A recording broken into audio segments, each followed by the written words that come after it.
बेटे की शादी सारे रिश्तेदारों के सामने धूमधाम से करवाती है मंगम्मा।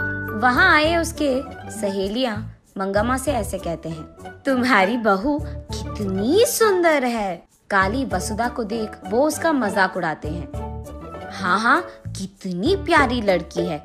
वैसे भी मंगम्मा ना सुंदरता को थोड़ी देखती है, ऐसे कहते हैं। अरे हाँ मंगम्मा, तुम्हारी इतनी सुंदर बहू दहेज में कितना लाई है? हाँ, क्या दहेज, काय का दहेज? तुम्हें पता है ना, मैं पैसों को उतना मूल्य नहीं देती क्योंकि मेरे पास बहुत पैसा है। इसीलिए पैसों को छोड़कर मैं अच्छी घर से अच्छी मन की बहू लाई हूँ। बाहर तो मंगम्मा यही कह रही थी, लेकिन अंदर वसुधा जो 100 एकड़ का भूमि अपने साथ दहेज में ला रही है, उसके बारे में सोचते हुए बहुत खुश होती है। तू तो जल रही है कि मुझे बहुत अच्छी मन की बहू मिली है, ये कहकर मंगम्मा वहाँ से चली जाती है। कुछ दिन बाद मंगम्मा की सहेलियाँ वहाँ आते हैं। अरे रे, क्या हुआ मंगम्मा, इतनी अच्छी मन की बहू को इतना उल्टा सीधा कह रही हो, ऐसा क्या हो गया?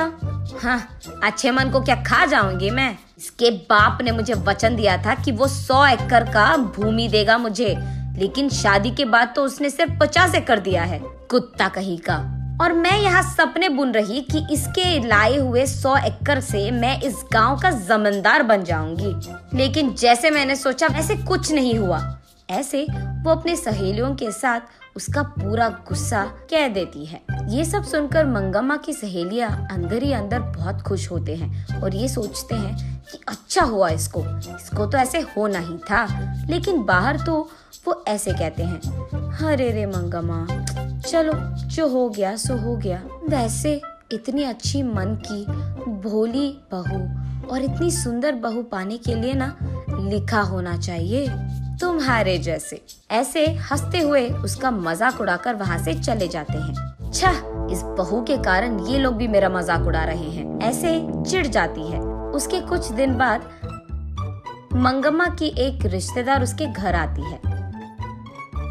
क्यों मंगम्मा, कैसे हो तुम? माफ कर देना, मैं तुम्हारे बेटे की शादी में नहीं आ पाई, लेकिन बहू को तो दिखा दो, ऐसे कहती है। ठीक तभी वहाँ वसुधा को गुजरते हुए देख मंगम्मा, कौन है ये अति सुंदर लड़की?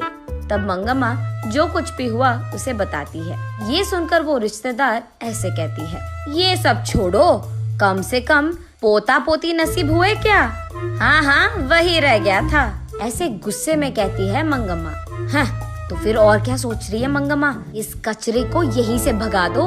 उसके बाद तेरे बेटे के लिए ना एक अच्छी सुंदर बड़े घर की बेटी मैं लाऊंगी, ऐसे कहती है। वहीं खड़ी ये सब सुनती है वसुधा। वो दुर्गा माँ के पास जाकर ऐसे रोने लगती है। देवी, मैंने क्या पाप कर दिया? इस रंग में जन्म पाकर बचपन में ही तूने मुझे धोखा दे दिया। शादी के बाद मुझे बच्चे भी नसीब नहीं हुए। अब लग रहा है कि मेरी शादी भी टूट जाएगा। इनके पैसों की प्यास में क्या मेरी जिंदगी व्यर्थ हो जाएगी? ऐसे रोती रहती है। अगले दिन मंगम्मा के घर के सामने एक मुनि आता है और भवती भिक्षाम देही ऐसे पूछते हैं। ये सुनकर वसुधा एक थाली में सारे व्यंजनों को लगाकर उस मुनि के पास जा ही रही थी कि मंगम्मा ये देख, हाँ, जो भी यहाँ आता है उसको ये सब देने के लिए तेरे बाप ने यहाँ 100 एकड़ का भूमि नहीं छोड़ा है। आई बड़ी, तुझे खिलाना ही बहुत ज्यादा हो गया और तू इसको खिला रही है, चल निकल यहाँ से, ऐसे गुस्सा करती है। हाथ में थाली वहीं पे छोड़कर, माफ कीजिए स्वामी, और उसके बाद कुछ और कहने ही वाली थी कि मुनि, मुझे सब पता है बेटी, तुम फिक्र मत करो, मनोवांछा फल सिद्धिरस्तु। ये आशीर्वाद देकर वो वहाँ से चले जाते हैं। अगले ही दिन जब वसुधा सुबह उठकर आईने में अपने आप को देखती है तो वो चौंक जाती है, क्योंकि वो सफेद और बहुत सुंदर बन जाती है। ये देख वो खुशी खुशी बाहर आती है। वहीं बैठे मंगम्मा और उसके सहेलियां वसुधा को देख चौंक जाते हैं। इतने में ही वसुधा बेहोश होकर नीचे गिर जाती है।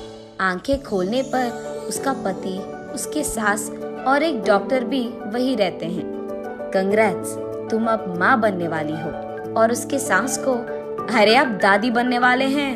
ऐसे वसुधा के जीवन में उस देवी के आशीर्वाद के कारण खुशियां ही खुशियां थी। नैतिक, जब मुश्किलों का सामना करना हो तो हिम्मत से काम लेना होगा, क्योंकि सिर्फ तब भगवान कोई ना कोई रूप में तुम्हारी मदद कर देगा।